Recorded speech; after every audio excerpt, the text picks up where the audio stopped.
Halo teman-teman, selamat datang di Value Stock.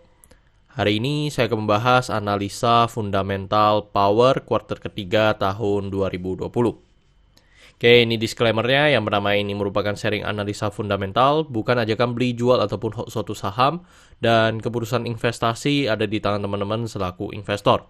Yang ketiga, dari analisa fundamental ini bisa dijadikan referensi untuk analisa saham-saham yang teman-teman miliki.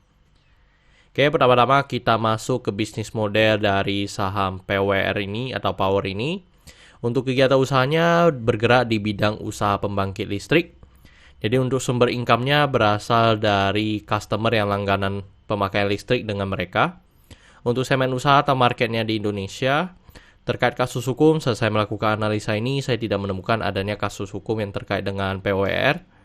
Untuk kepemilikan sahamnya dimiliki oleh PT Undinda sebesar 30,48%, PT Brasali sebesar 26,64%, PT Penta sebesar 26,64%, dan masyarakat sebesar 14,2%, dan sisanya dimiliki oleh Treasury sebesar 2,04%. Terus kalau kita lihat dari secara revenue-nya dari 2014 sampai 2020 ini, kalau saya bilang untuk pendapatannya mungkin antara 6 juta sampai dengan 8,3 juta. Jadi memang masih stagnan di area seperti itu. Dan kalau kita lihat secara kuartal 3 untuk 2020 dengan 2019 mengalami penurunan sebesar 17,7%. Dan kita bisa asumsikan kuartal keempatnya memiliki kinerja yang sama dengan kuartal 3, maka sampai akhir tahun akan mengalami kenaikan sebesar 13,3%. Terus dari segi net profitnya dari 2014 sampai 2020 ini juga cukup beragam. Dan kalau kita lihat secara kuartal 3 mengalami penurunan sebesar 34%. Dan seperti tadi kita bisa asumsikan kuartal keempatnya memiliki kinerja yang sama dengan kuartal 3. Maka sampai akhir tahun akan mengalami penurunan sebesar 39,5%. Dan kalau saya lihat memang untuk pendapatan dari PWR ini memang kan kebanyakan industri ya teman-teman. Jadi ketika industri di masa COVID seperti ini mengalami penurunan, dan kalau misalnya mereka tidak pemakaian listriknya juga besar, ya pasti untuk net profit dari PWR ini juga pasti mengalami penurunan. Dan kedua adalah memang tergantung harga komoditas dari batu bara. Jadi jika harga batu bara naik, pasti kan net profit mereka juga mengalami penurunan. Kalau misalnya harga batu bara lagi sangat murah, ya memang menjadi keuntungan bagi PWR ini. Dan untuk dari segi harga aku rasa karena ini adalah swasta, tetapi mereka juga tidak bisa mematok harga listrik terlalu mahal.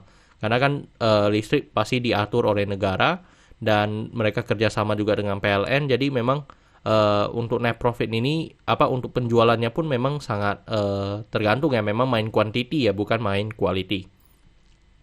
Terus dari segi asetnya, dari aset 2014 sampai 2020 cukup konsisten mengalami kenaikan, dan kenaikannya sebesar 6%. Terus untuk dari segi hutangnya dari 2014 sampai 2020 juga sebenarnya cukup stagnan ya. Dan 2019 dengan 2020 mengalami kenaikan sebesar 4,3%. Terus dari segi modalnya konsisten mengalami kenaikan dan kenaikannya sebesar 7,6%. Dan teman-teman, ini adalah summary laporan keuangannya dari 2014 sampai 2020. Dan di sini saya akan banyak membahas tentang rasio keuangannya. Yang pertama adalah NPM atau net profit margin. Untuk 2020 ini sebesar 14,23%. Dan kalau kita lihat secara historinya, mungkin kita bisa mendapatkan rata-rata sekitar 15 sampai dengan 17%. Terus dari segi EPS-nya di 60 untuk 2020. Dan kalau kita lihat secara histori pula, kita juga bisa mendapatkan mungkin sekitar 70 ya untuk dari segi EPS-nya. Dan dari segi pernya untuk 2020 ini di 12,06 kali. Dan kalau kita lihat secara historinya, memang rata-rata juga sekitar mungkin dari 2016 ya. Mungkin kita bisa mendapatkan sekitar memang 13 atau 14 dari segi pernya. Terus dari segi book value sekarang di 615. Dan kalau kita bandingkan dengan harga sekarang di 725, maka kita bisa mendapatkan PBV-nya di 1,18 kali. Dan kalau kita lihat secara historinya, untuk PBV-nya pernah sampai tertinggi di 7,54 kali. Dan kalau kita lihat secara kinerjanya tadi, memang untuk PWR ini juga mengalami penurunan sedikit ya. Jadi untuk kalau kita lihat secara PBV rata-ratanya, mungkin kita bisa mendapatkan sekitar 1,3 sampai dengan 1,6.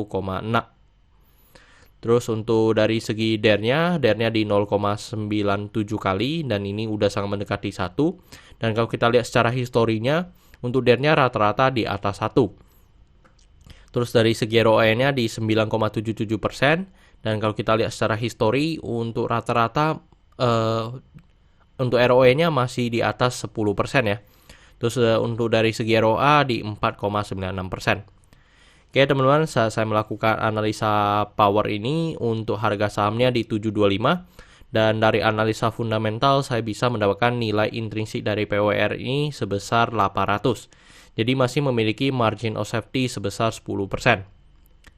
Oke, ini kesimpulannya. Yang pertama adalah produk dan jasa. Untuk produk dan jasa saya berikan status oke karena saya melihat perusahaan ini mampu bertahan 5-10 tahun ke depan.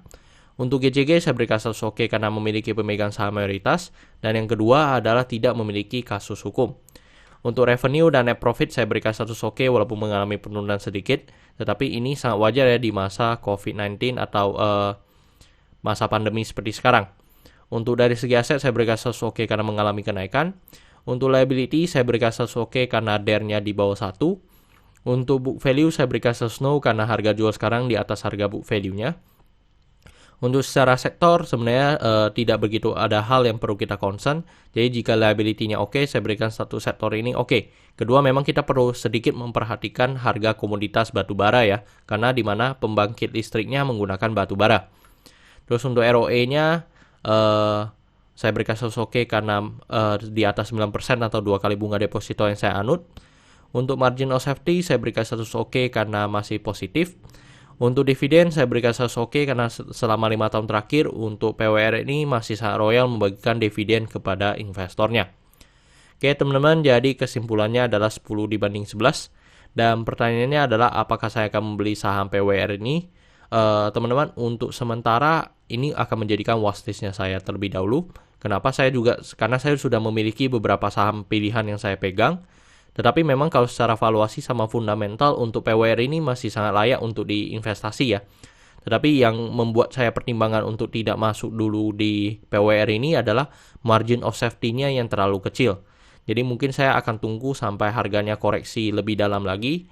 Itu akan menjadi pertimbangan saya untuk masuk ke saham PWR ini. Oke teman-teman, saya rasa cukup sekian untuk video kali ini. Jangan lupa untuk like dan subscribe. Jangan lupa juga untuk follow saya di Instagram saya di Royken13. Dan jika teman-teman ada kode saham yang ingin saya buatkan analisa seperti ini, silakan tinggalkan di kolom komentar untuk kode sahamnya.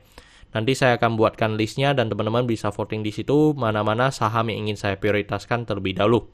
Oke teman-teman, see you in the next video. Bye-bye.